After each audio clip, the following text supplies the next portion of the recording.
ప్రపంచ దేశాలు భారత్ వైపు చూసేలా ప్రధాని మోదీ పాలన సాగుతోందన్నారు కేంద్ర మంత్రి కిషన్ రెడ్డి. 11 ఏళ్లలో దేశంలోని అన్ని రంగాలు అభివృద్ధి పదంలో దూసుకెళ్తున్నాయని చెప్పారు. ప్రజల కోసం కేంద్రం అనేక సంక్షేమ కార్యక్రమాలు అమలు చేస్తోందన్నారు. ఎన్టీఆర్ జిల్లాలో జరిగిన ఓ కార్యక్రమంలో పాల్గొన్నారు కిషన్ రెడ్డి. ఈ 11 సంవత్సరాలలో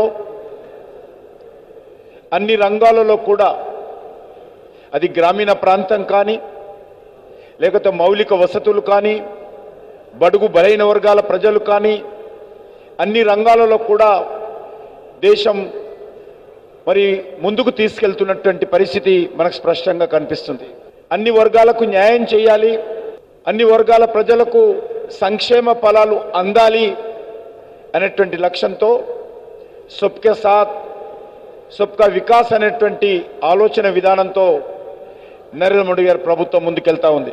స్వాతంత్రం వచ్చిన తర్వాత కమిట్మెంట్తో, నీతి నిజాయితీతో, ఒక సమర్థవంతమైనటువంటి పాలనతో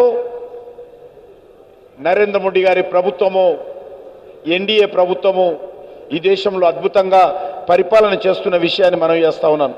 యావత్ ప్రపంచ దృష్టిని ఈరోజు భారతదేశం ఆకర్షిస్తున్న విషయం.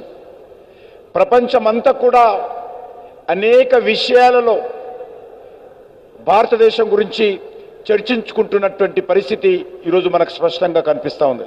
నేడు మోడీ గారి నాయకత్వంలో సేవ, సుపరిపాలన, పేదలు, అణగారిన వర్గాలకు పెద్దపీట వేస్తూ ఈరోజు 11 సంవత్సరాలుగా పరిపాలన చేస్తూ ఉన్నాం. పేద ప్రజలు, రైతులు, మహిళలు, యువకులు ఈ 4 సెక్టార్స్ను కేంద్ర ప్రభుత్వం దృష్టిలో పెట్టుకొని అనేక రకాల కార్యక్రమాలు తీసుకోవడం జరిగింది.